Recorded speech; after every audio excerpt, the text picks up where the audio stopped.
আপনি আমাকে আদর করেন না কেন? দেখো পিচ্চি, তোমার সাথে কথা বলার কোনো মুড আমার নেই। কেন, আমি কি দেখতে খারাপ? আমি কি আপনাকে সুখ দিতে পারবো না? দেখো, এখানে দেখতে ভালো খারাপের কিছু আসে যায় না। আর কোনো কথা বলবে না, শুয়ে পড়তে বলেছি, তুমি শুয়ে পড়ো। কিন্তু আমার তো আপনার ভালোবাসাটা চাই। এখন আপনি আমাকে আদর করবেন, না হলে আমি ঘুমাবো না। দেখো, তুমি পাগলামি করো না। তোমাকে আমি অনেক বোঝানোর চেষ্টা করেছি, কিন্তু তুমি বুঝতে পারো না। তোমাকে আর কত বোঝালে বুঝতে পারবে যে তোমার এই পাগলামিতে আমি সাই দিতে চাইছিলাম না, তারপরও তুমি এরকম একটা পাগলামি করলে। যখন জানতে নেই যে আমি আপনাকে এত বেশি ভালোবাসি, তাহলে আপনি আমাকে একবার ভালোবেসে বুকে জড়িয়ে নিলেই তো হতো। আমি তো তোমার মতো পাগল নই যে এরকম পাগলামি করব। আর যেখানে তুমি আমার বন্ধুর ছোট বোন ছিলে, সেখানে তোমাকে কি করে ভালোবাসতে পারতাম বলো? তারপরও তুমি এরকম একটা পাগলামির মধ্যে আমাকে জড়ালে। মিথ্যা কথা। আপনি আমাকে অনেক বেশি ভালোবাসেন, শুধু বন্ধুর ছোট বোন বলে এমন করে দূরে সরিয়ে দেন। আমি তো জানি আপনি আমাকে কত বেশি ভালোবাসেন, তারপরও এমন করে কেন দূরে সরিয়ে দেন? আচ্ছা, একটা কথা বলেন তো, এখন কি আপনার আমার বিয়ে হওয়াতে আপনি খুশি নন? আপনি কি আমাকে একটু ভালোবাসতে পারবেন না, বলেন? আমার খুশিতে কিছু যায় আসে না। তুমি আমাকে পেয়েছো, আমাদের বিয়ে হয়েছে, তুমি হ্যাপি থাকবে, সেটাই আমার কাছে অনেক। এখন কথা না বলে ঘুমিয়ে পড়ো। তোমার উপর দিয়ে সারাদিন অনেক ধকল গেছে, আমি আর কথা বাড়াতে চাই না। এতই যখন ভালোবাসে, এতই যখন আমাকে নিয়ে চিন্তা, তাহলে একবার বুকে জড়িয়ে নিলেই তো পারতেন। এমন করে আমাকে কষ্ট পেতে হতো না, আর এমন করে আমি এসব উল্টাপাল্টা কাজও করতাম না। তাছাড়া সবাইকে এরকম একটা বাজে পরিস্থিতির মধ্যেও পড়তে হতো না। এই বাজে পরিস্থিতিটাকে তৈরি করেছে আর আমি না। তুমি বলো, তোমাকে আমি বারণ করেছিলাম না এরকম পাগলামি না করতে? তারপরও তুমি এরকম একটা পাগলামি করে সবার সামনে আমাকে ছোট করলে, তার উপর এরকম একটা বাজে কাজ করলে যার জন্য মরতে মরতে বেঁচেছো। এখন আবার এরকম পাগলামি করতে চাইছো। এখন কথা না বলে ঘুমিয়ে পড়ো। মরে গেলেই ভালো হতো, অন্তত আপনার এই ইগনোর আমাকে আর সহ্য করতে হতো না। তাহলে হয়তো আপনি অনেক বেশি ভালো থাকতে পারতেন। দেখো তুষি, আর একটা বাজে কথা বললে কিন্তু থাপড়ে তোমার দাঁত সব আমি ফেলে দেব। অনেক পাগলামি হয়েছে, আর না। তোমার পাগলামিতে সাই দিতে দিতে আজকে এই অবধি এসে ঠেকেছে। আমি যদি প্রথম দিন তোমার সাথে ফ্লার্ট না করতাম, তাহলে হয়তো তুমি এরকম পাগলামি কখনো করতে পারতে না। আজকে এরকম একটা পরিস্থিতিরও সৃষ্টি হতো না। আপনি রেগে যাচ্ছেন কেন? অনেক রাগারাগি করেছেন, আজকের দিনটা অন্তত রাগারাগি করবেন না। একটু আমাকে আদর করেন। আর আপনি যদি আমাকে আদর না করেন, ভালো না বাসেন, তাহলে কিন্তু আমি ঘুমাবো না, সেটা বলে দিলাম। তাই আপনাকে আগে থেকেই বলে দিয়েছি, আপনি আমাকে যতক্ষণ অবধি ভালো না বাসবেন, ততক্ষণ আমি দু চোখের পাতা এক করব না। তোমার যা খুশি তুমি তাই করতে পারো, তাতে আমার কিচ্ছু যায় আসে না। কিন্তু একটা কথা জেনে রাখো, এসব পাগলামি করে আমাকে নিজের করে নিতে পারবে না। অনেক বেশি অন্যায় করে ফেলেছো তুমি, এর জন্য তোমাকে অনেক বেশি শাস্তি পেতে হবে। আপনি আমাকে যা শাস্তি দেওয়ার দেন, তারপরেও এইরকম পাগলামি করে আমাকে দূরে সরিয়ে দিবেন না। আমি তো জানি আপনি আমাকে কতটা ভালোবাসেন, আর আমাকে দূরে সরিয়ে দিয়ে আপনি নিজেও কষ্ট পাবেন, সেটাও আমার জানা আছে। তাই এরকম করে আমাকে দূরে সরিয়ে না দিয়ে একটাবার বুকে জড়িয়ে নিলেই তো হয়। তাতে আমিও সুখী থাকতে পারি, আর আপনিও সেই সুখটা পান যেটা আমি আপনাকে দিতে চাই। আমার না তোমার কাছ থেকে কোনো সুখের দরকার আছে না, আমি তোমাকে কোনো প্রশান্তি দিতে চাই। তাই প্লিজ এখন কথা না বলে চুপচাপ ঘুমিয়ে পড়ো। আর যদি বেশি বাড়াবাড়ি করো, তাহলে কিন্তু আমার থেকে খারাপ আর কেউ হবে না। না, আমি ঘুমাবো না। আপনি যতক্ষণ অবধি আমাকে আদর না করবেন, ততক্ষণ অবধি আমি ঘুমাবো না। আর যদি আপনি আমাকে আজকে ভালোবেসে নিজের করে না নেন, তাহলে কিন্তু আমি অনেক বেশি কান্নাকাটি করব। আর সকালে যেটা করার চেষ্টা করেছিলাম, এখনো সেটাই করার চেষ্টা করব। তাহলে সেটা কি খুব ভালো হবে? তুষির এরকম ধারা কথাতে ঈশান প্রচন্ড পরিমাণে রেগে গেল। তারপর রাগ করে ওকে থাপ্পড় মারার জন্য হাত উঠিয়ে একটা চিৎকার দিয়ে বলল। তুষি, ঈশান কথাটা বলে থাপ্পড় মারার জন্য হাত উঠিয়েও নামিয়ে নিল। তুষি একদম কুঁচকে গেল আর সাথে সাথে চোখজোড়া বন্ধ করে নিয়েই কান্না করে দিল। তারপর চোখজোড়া খুলতেই বলতে শুরু করলো। থামলেন কেন? মারেন। আপনি মেরে প্রমাণ করে দেন আপনি আমাকে একটুও ভালোবাসেন না। আমি আপনার থেকে বয়সে একটু জুনিয়র, তো ওই জন্য আপনি আমাকে ভালোবাসতে পারেন না।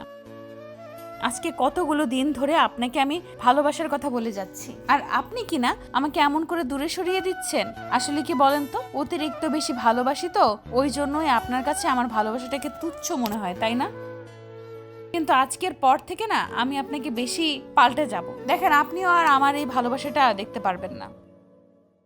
তোমাকে কে বলেছিল এরকম ভালোবাসতে? আমি তো চাইনি এরকম ভালোবাসা, তারপরও তুমি এই পাগলামিটা করেছো। তোমাকে আর কত বোঝাতে হবে বলো যে পাগলামির কোনো মানে হয় না, যার জন্য তুমি এরকম একটা পাগলামি করেছো। সবাই আমাকে এখন ভুল বুঝতেছে, আর তুমি তারপরও ওরকম ভাবেই কথা বলতেছো। তুমি যা ইচ্ছা তাই করো, তারপর আমাকে কিছু বলতে আসবে না।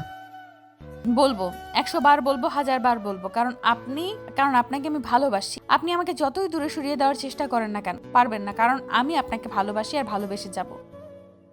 যতদিন অবধি না আপনি আমাকে ভালোবাসবেন ততদিন আপনাকে ভালোবাসার কথাগুলো বলে যাব, কিন্তু যখন জানতে পারবো যে আপনি আর আমাকে ভালোবাসতে পারবেন না, তখন ঠিকই আপনার থেকে দূরে সরে যাব। আর তখন আপনি বুঝতে পারবেন আপনাকে আমি কত বেশি ভালোবাসতাম।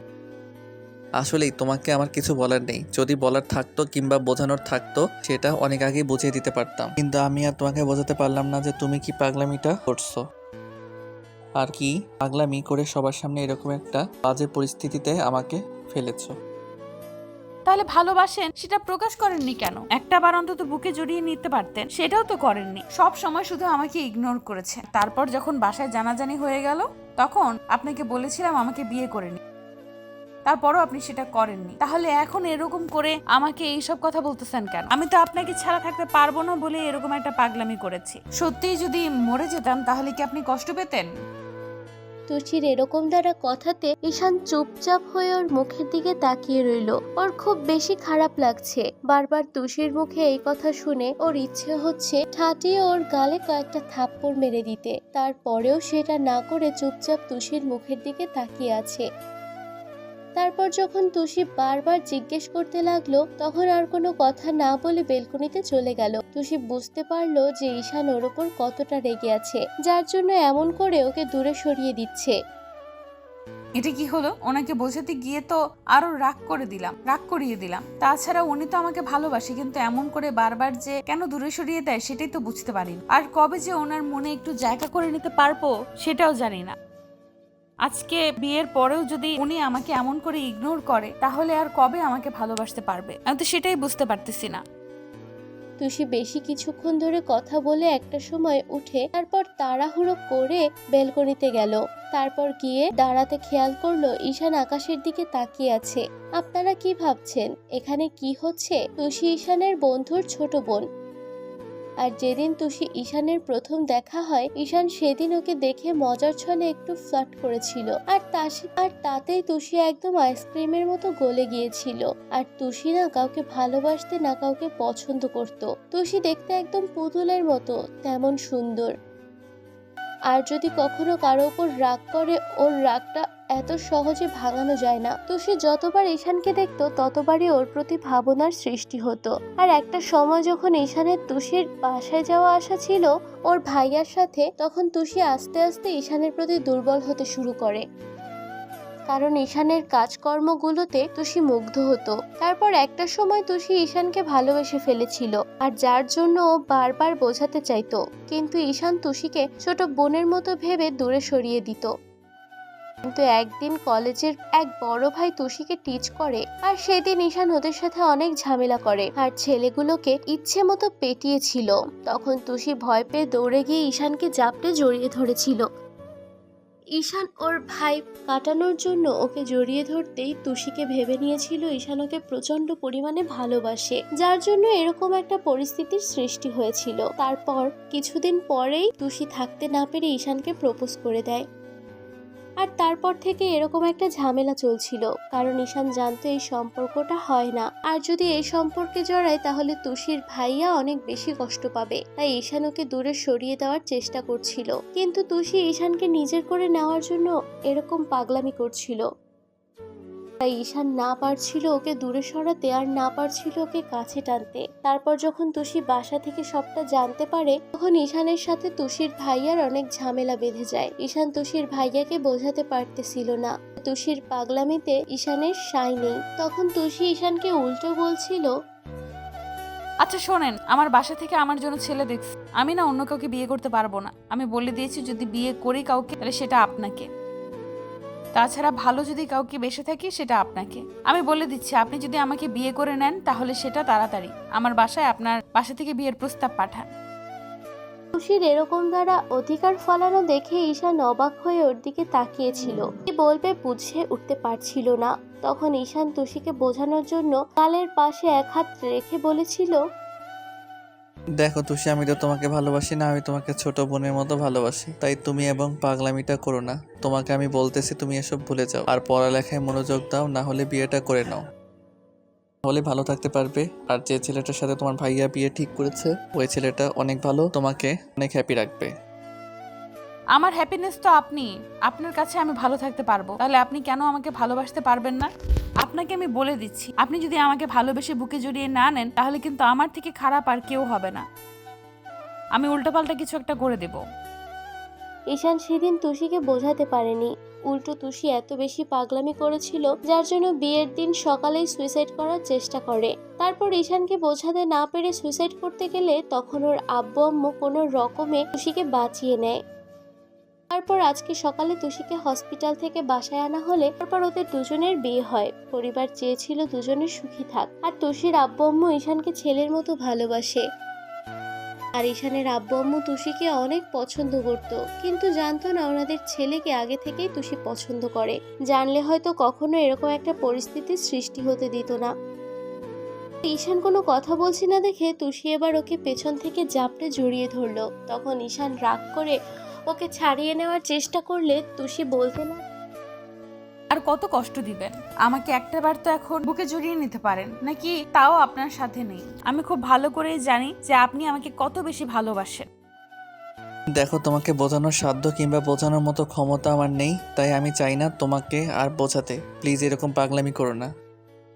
আচ্ছা ঠিক আছে, আজকের মতো আমাকে একটু ভালোবেসে বুকে জড়িয়ে নেন। দেখেন, এরপর থেকে আর কখনো এরকম ভাবে আপনাকে আর ডিস্টার্ব করব না। আজকের পর আমি এখান থেকে অনেক অনেক বেশি ভালোবাসবো। তাছাড়া আজকে একটু ভালোবেসে জড়িয়ে নেন, তারপর হয়তো আর আপনাকে কখনো এমন করে কাছে পেতে চাইবো না, কারণ আজকে আপনার সাথে আমার শেষ দেখা। এরপর আর কখনো আপনার কাছে আসবো না, আপনাকে ভালোবেসে নিজের সাথে মিশিয়ে নিতে বলবো না। ঈশান কোনো কথা বলছে না। তুষি কান্না করে উঠল। তখন ঈশান আর কোনো উপায় না পেয়ে তুষিকে নিজের দিক ঘোরালো। তারপর ওর চোখের পানিগুলো মুছে দিতেই তুষি ঈশানকে জাপটে জড়িয়ে ধরলো আর কান্না করে দিয়ে বলতে লাগলো, আচ্ছা, আমি কি এত বেশি অন্যায় করে ফেলেছি যার জন্য আপনি এমন করে আমাকে সবসময় দূরে সরিয়ে দেন? আমি কি এত বেশি বাজে দেখতে যার জন্য আপনি আমাকে একটুও ভালোবাসতে পারবেন না?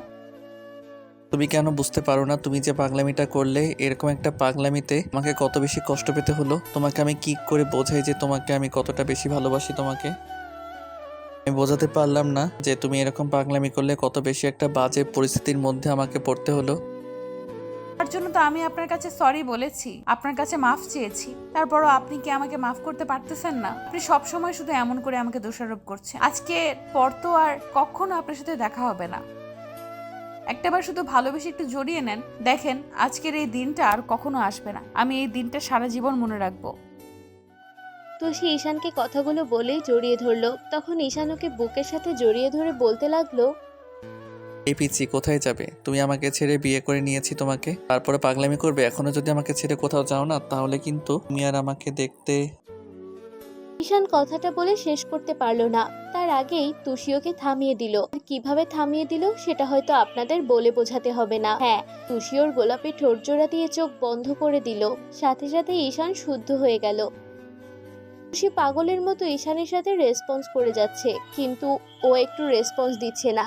তারপর একটা সময় তুষি ঈশানকে ছেড়ে দিতে গেলে আবার ঈশান তুষিকে নিজের সাথে মিশিয়ে নিয়ে ওর ঠোঁট রেসপন্স দিতে লাগলো। তো ভালো থাক, ভালোবাসা।